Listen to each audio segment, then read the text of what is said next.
एक तरफ तो अमेरिका और ईरान के दरमियान एक टेम्प्रेरी एग्रीमेंट है, उसके लिए बड़ी डेवलपमेंट्स हो रही हैं। दूसरी तरफ पाकिस्तान के अंदर कुछ ऐसी कोशिशें हो रही हैं, दहशत गर्दी के वाक़यात में इजाफा हो गया है, जिसमें कि हम ब्लेम कर रहे हैं कि भारत मुलव्वस है। लेकिन भारत से बहुत सी आवाज़ें आ रही हैं जी कि अब वक्त आ गया है कि पाकिस्तान के साथ मुज़ाकरात किए जाएँ, और इसमें बहुत से लोग जो हैं वो बात कर चुके हैं। लेकिन अब इंडियन अखबारात जो हैं, मसलन ये हिंदुस्तान टाइम्स में आर्टिकल छपा है हैप्पीमोन जैकब साहब का, और ये कह रहे हैं जी keep the doors open for talks with Pakistan. Mushahid साहब, ये आपको क्या लग रहा है कि ये अमेरिकन जो हैं वो शौरी तौर पे कोशिश कर रहे हैं कि जब ये अमेरिका और ईरान के दरमियान मामला सेट हो जाए, तय हो जाए कुछ, तो उसके बाद फिर पाकिस्तान और भारत के दरमियान भी बातचीत शुरू करवाई जाए? आपको याद होगा आपके एक पिछले प्रोग्राम में ये डिस्कशन हुई थी और हमने यही कहा था कि ट्रंप के दौरे के बाद जो चीन का दौरा है उसमें मुश्तरका दबाव आएगा हिंदुस्तान पर कि बंदे दे पुत्र बन जाओ। आपको याद है, आप ही के प्रोग्राम में जी आपने कहा था। जी, तो वो मैं इसमें 3 बड़े वाक़या हुए हैं पिछले साल में जो हिंदुस्तान की पॉलिसी को मजबूर कर रहे हैं तब्दील करने में। एक, उनको जो फौजी शिकस्त हुई पाकिस्तान से मई में।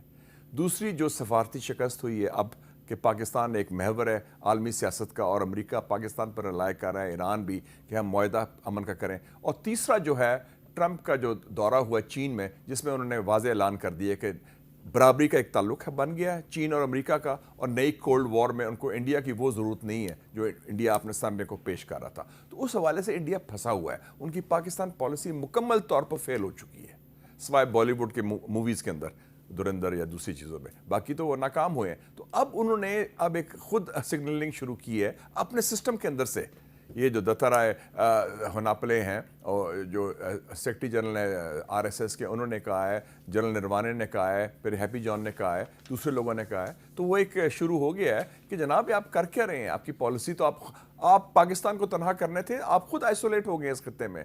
और not just with Pakistan, Sri Lanka, Nepal, Bangladesh, सारे खित्ते में, और उधर चीन और अमेरिका ने अपना मुआहदा भी, अपना अंडरस्टैंडिंग कर ली है वर्ल्ड पॉलिटिक्स के हवाले से। तो आप इंडिया कहाँ खड़ा है? और बल्कि मैंने तो सुना है, मैं अभी मॉस्को से आया हूँ, किसी ने मुझे बताया ऑन गुड अथॉरिटी कि सुना है कि लावरोव ने उनको बड़ा मजाक भी किया जब वो ब्रिक्स की मीटिंग में 2 हफ्ते पहले, कि जनाब हिंदुस्तान पाकिस्तान बाजी ले गया है, हिंदुस्तान कहाँ खड़ा है। बल्कि वो मजाक वो कह रहे थे कि वो उन्होंने सुना गया ये। तो आपको देखें कि इंडिया की पोजीशन अपने दोस्तों में, अपने खित्ते में, आलमी सियासत में क्या रहेगी। लेकिन इंडिया जो पाकिस्तान में जो इस वक्त जो साजिशें कर रहा है, तो उससे भी तो बहुत से सवालात जन्म लेते हैं। एजाज चौधरी साहब, कोयटा में एक ट्रेन को निशाना बनाया गया, बम धमाका हुआ, उसमें बहुत से बेगुनाह लोग जो हैं वो शहीद हो गए। और भी जगह पाकिस्तान में इस तरह के दहशत गर्दी के वाक़यात करवाए जा रहे हैं, टारगेट किलिंग भी करवाई जा रही है। इंडियन इंटेलिजेंस एजेंसीज जो हैं वो पाकिस्तान में टारगेट किलिंग भी करवा चुकी हैं, जिसके बारे में वॉशिंगटन पोस्ट की एक इन्वेस्टिगेटिव और गार्डियन की भी रिपोर्ट थी, और गार्डियन की भी रिपोर्ट आ चुकी है। तो ये जो बलूचिस्तान में, खासतौर पे जो कोयटा में जो ट्रेन पे अटैक हुआ है, आप कैसे देखती हैं कि ये इसके पीछे इजराइल और इंडिया हैं और ये कोशिश कर रहे हैं कि पाकिस्तान को डिस्टेबलाइज करके दुनिया को बताया जाए जनाब कि पाकिस्तान जो है वहाँ पे ईरान अमेरिका मुज़ाकरात का दूसरा राउंड नहीं हो सकता? जी, एक ये वजह, और दूसरा जैसे ही पाकिस्तान के वजीर आजम चीन गए तो पीछे से ये वाकया किया गया। तो यकीनन देखना 70 किलोग्राम बाजार में तो नहीं मिलता किसी को एमुनेशन, किसी ने तो दिया है ना जी उनको।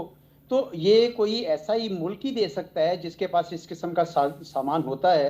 तो मुझे लगता है कि ये जो पाकिस्तान मुखालिफ लॉबीज हैं ये एक्टिव हुई हैं और बड़ी उसकी टाइमिंग उन्होंने की है। और यकीनन ये इंडिया का तो यकीनन इसमें हाथ होगा, वो हमें नजर आ रहा है। और हो सकता है कि इसराइल का भी हाथ हो, कभी पाकिस्तान के अंदर ये मुज़ाकरात जो हैं ये कामयाब ना हो, या कम से कम अगला राउंड ना हो। और ये भी हो सकता है कि चीन को एक बार फिर थोड़ा सा डराया जाए कि देखिए आपके वज़ीर आज़म तो आए हैं लेकिन पाकिस्तान के अंदर ये हो रहा है। तो ये बहरहाल हमारे लिए लम्हा फिक्रिया तो है, बाहर के बेशक हाथ मुलव्वस हैं, लेकिन अमन व अमान कायम रखना तो हमारी अपनी जिम्मेदारी है ना जी।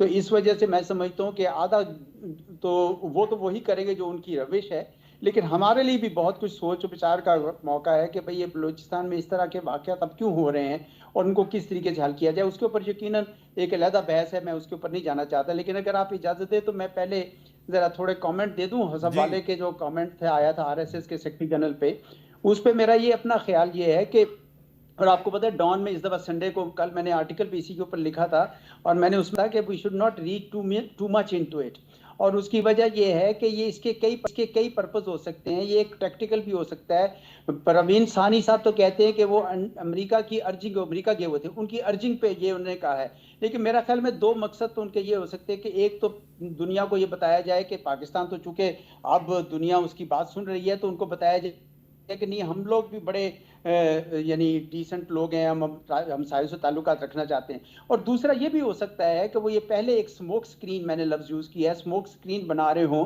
कि भाई अगर कभी भारत की तरफ से कोई पाकिस्तान पे दोबारा काइनेटिक ऑपरेशन करने का प्रोग्राम हो किसी किस्म का, तो उसके लिए राह हमवार हो जाए कि देखिए हम तो पहले से कह रहे थे कि पाकिस्तान के साथ हम ताल्लुकात रखना चाहते हैं। इसलिए मुझे लगता है कि हमें बहुत ज़्यादा अब उस पर नहीं करना चाहिए जब तक कि भारत की सरकार की तरफ से कोई ठोस किस्म का इनिशिएटिव नहीं आता है। मुझे पता है कि ये जो हैप्पी मोहन जैकब है, मैं मिलता भी रहता हूँ उसको ट्रैक 2 में, ये लोग कहते हैं ये सारा, वहाँ ट्रैक 2 में भी ये सारे मुतफिक होते हैं, लेकिन बात ये है कि पॉलिसी ये लोग नहीं चला रहे, पॉलिसी तो ये चला रहे हैं मोदी साहब चला रहे हैं और अजीत डोभाल चला रहे हैं। मैं समझता हूँ जयशंकर भी शायद नहीं चला रहे, तो अजीत डोभाल साहब चला रहे हैं। तो वो तो बिल्कुल पाकिस्तान के मुतालिक उनका जो अपना फलसफा है, हिंदुत्व बेस्ड जो हिंदू ग्लोरी वो रिवाइव करना चाहते हैं, वो एक अखंड भारत का ख्वाब देखना चाह रहे हैं, वो एक हिंदू राष्ट्र बनाना चाह रहे हैं, उसमें पाकिस्तान फिट इन नहीं होता। इसलिए मेरा ख्याल है कि हमें इंतजार करना चाहिए, किसी किस्म का भी ठोस इनिशिएटिव जब तक नहीं आता वो ना करें, और वो गलती बिल्कुल ना करें जो पिछली हुकूमत में हमने करतारपुर का भी कर दिया था, पायलट भी उनका रहा कर दिया था। ऐसे खैर सगाली के मामला जो हैं वो कभी रेसिप्रोकेट इंडिया नहीं करता। तो जब तक वो इंडिया से कोई ठोस इनिशिएटिव नहीं आए, हमें बिल्कुल कॉन्फिडेंटली बैठना चाहिए। हमने इंडिया का पायलट जो है वो चाय पिला के उसको रहा कर दिया, और फिर बहुत से इकदाम किए, उसका नतीजा क्या मिल रहा है आपको? वो धुरिंदर के नाम से सीज फायर भी कराया गया, क्योंकि जो इंडिया को जो मार पड़ी चाइना से, हमने अग्री कर दिया सीज फायर पर, लाइन ऑफ कंट्रोल पे, लाइन पर, और उस पे जब सैयद अली गिलानी साहब मरहूम जो है उन्होंने कुछ सवालात उठाए तो उनके साथ बदतमीजी भी की गई, और हमें बताया गया था कि अब इंडिया तैयार हो गया टॉक्स के लिए कश्मीर पर। उसको भी मेरा मौक़िफ़ था, मैं कह रहा इंडिया रिलीफ चाहता है, बिकॉज दो फ्रंट सिचुएशन पैदा हो गई है, एक तरफ चाइना, एक तरफ अब तो इंडिया को कॉकरोच बहुत तंग कर रहे हैं। हाँ, एक और चीज़, मैं कॉकरोच से पहले मैं बात करूँ, ये एजाज साहब ने भी बात की है, हमारा अपना भी तो काउंटर टेरर स्ट्रेटजी होनी चाहिए ना। वो कहाँ है? हमारा 3 C's आए थे, कॉन्डेमनेशन, कंडोलेंस, बड़ा फातिहा करने जाते हैं, बड़ा अफसोस हुआ, और कैफरे किरदार तक पहुंचा देंगे दहशतगर्दों को, और फिर कॉम्पनसेशन देते हैं। What are we doing? Why are we not countering? क्या है हमारे यहाँ? अगर वो 70 किलो लेके आते हैं तो कितने चेक पॉइंट से आता है? हमारा अपना भी सिक्योरिटी फेलियर है, हम क्यों नहीं मानते? उसने वहां पे जाके गाड़ी लगाई, गाड़ी में वो सारे देखे ना, ये वाकया बॉर्डर में नहीं हुआ, ये क्वेटा में हुआ है। हाँ। और उसमें सर्विसमैन फैमिलीज जा रही थी और वो ईद की छुट्टियों के लिए तैयारी हो रही थी। ये तो कॉमन सेंस की बात है, वो सॉफ्ट टारगेट ढूंढेंगे, और in the heart of the capital of Balochistan. तो हमने बस आके वो बड़ा कंडेमनेशन, बहुत स्ट्रांग मजम्मत करते हैं, फिर आप फातिहा करते हैं, और फिर आप पैसे दे देते हैं कि जी कॉम्पनसेशन दे लो। That's not good enough. तो क्या करें? काउंटर टेररिज्म स्ट्रेटजी आपकी नहीं है, फेल हो गई है, उसको आप रिवाइज करें कि उसमें इंटेलिजेंस कोऑर्डिनेशन भी है। नहीं, वो जब भी बात करें तो कहते हैं देखे ना जी, हमने मारंग बलोच को गिरफ्तार किया हुआ ना, वो जेल में है। वो क्या, जिन्होंने हथियार उठाए हैं, जो आपको मार रहे हैं, आप उनको मारे ना, किल द किलर्स। उनको तो आपको वो कोई कौन लोग पकड़े गए हैं? चाइनीज यही रोते रहे। पिछले दिनों कोयटा में जो एपेक्स कमेटी की मीटिंग थी, उसमें बाकायदा प्रेजेंटेशन दी गई, और उसमें चीफ मिनिस्टर साहब ने बताया जी कि हमने तकरीबन 700 के करीब टेररिस्ट कत्ल कर दिए हैं, मार दिए हैं।